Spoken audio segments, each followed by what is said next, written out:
Seeing royal reporters complain about The Crown on Netflix because the public will mistake fiction for fact is hilarious, coming from men and women who literally pay their rent with money made by telling stories about Prince Harry and Meghan Markle.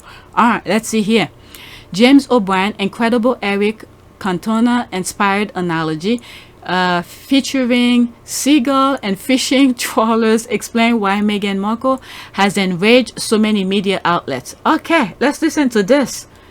So I want to make that absolutely clear. When I talk about how all of the criticism of Meghan Markle is, or almost all of the criticism of Meghan Markle is steeped in racism and misogyny, obviously I don't mean your criticism of Meghan Markle, which has nothing to do with racism or misogyny. You are just possessed of information denied to the rest of us about the true nature of her personality, her motivations, her character, and her relationship with Prince Harry.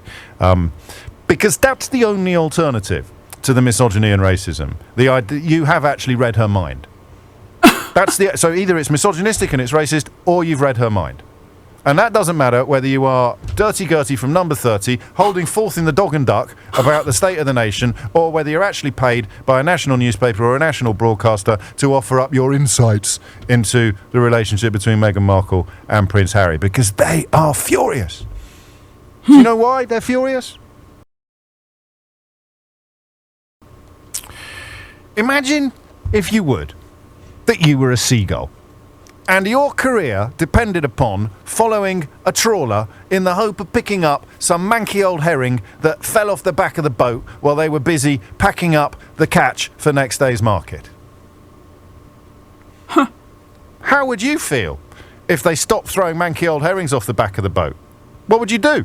Well, you would dedicate the rest of your career to writing about how awful those people were for refusing to throw manky old herrings off the back of the boat. You would never admit, of course, that your entire livelihood depended upon hoovering up manky old herrings thrown off the back of the boat called the royal family. And then along come two members of the royal family and they say, do you know what? Actually, we don't like seagulls. You're crapping all over our deck on a daily basis. We never get anything out of you except nasty noises. You're always screeching in our ears. We're trying to put the baby to sleep. We're going to stop lobbing the manky old herrings off the back of the fishing boat.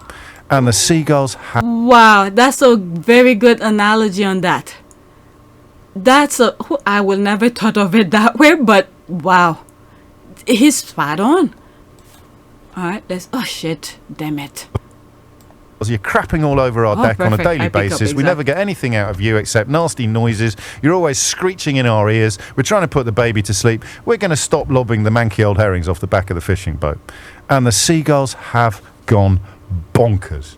The seagulls have gone spare. The seagulls have never before been told that they are not the most important part of this equation. What do you mean we're even less important than the manky old herrings being thrown off the back of the boat by the royal family? How dare you? The decision that I have made for my wife and I to step back is not one I made lightly. Caster, I'll have you know that I am in Who's Who.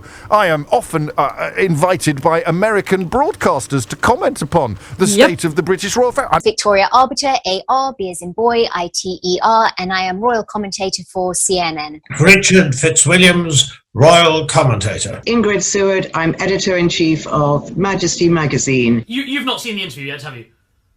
No, great. Never off the breakfast TV sofas. How dare you suggest that my job consists of recycling manky old herrings for credulous forelock tuggers who buy British newspapers? That is a disgusting slur. Oh my God, I like the way he put it. Yeah, they're giving themselves that self-importance. But when you really look at it deep, nah, they're nothing. Just trash. Making people's life miserable. As I'm saying that, I'm thinking of, wow, I remember Caroline Flack. They drive this woman to death. Oh my God. That I, for one, refuse to countenance.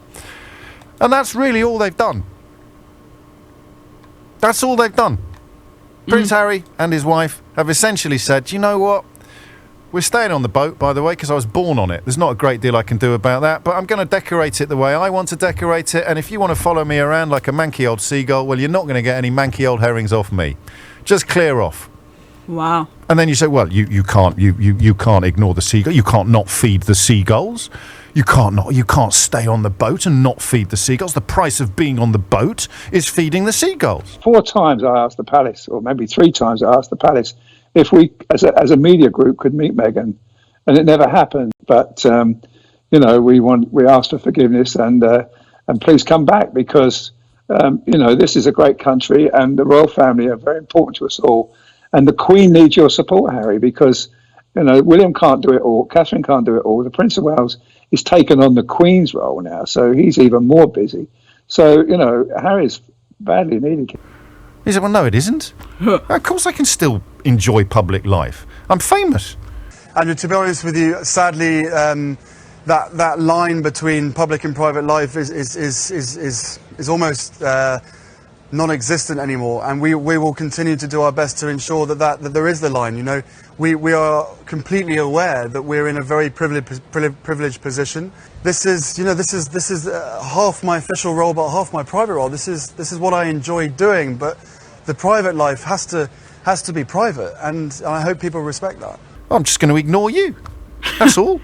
And they can't cope. I mean, it is like watching one of those kids in the supermarket going absolutely tonto. And usually you feel sorry for the mother.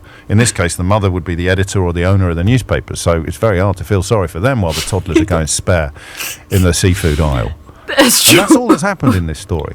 You won't have probably reached that conclusion yet because all of the coverage both on broadcast and in print is going to be largely pro-seagull or even pro-manky herring, actually, to be fair, rather than pro-fishing boat.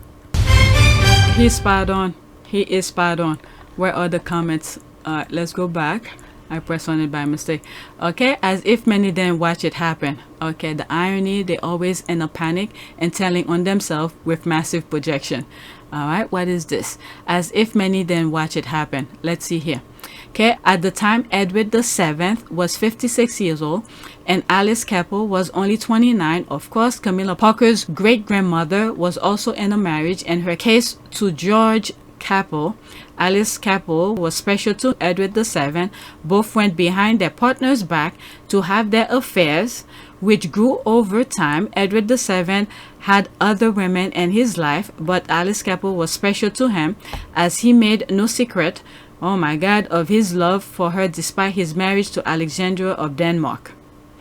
Their respective situation, unlike Charles III and Camilla Parker, who eventually had the ending they wanted, preventing them from ever marrying. Oh my God. Okay, oh, so that's that thing. I think I read this in one of my videos. I read the whole thing. Yeah, literally, I read the whole thing. That's him being a tampon. Alright, let me move on to the next one. But these people have no class. Oh my God, no self-esteem. Alright, let's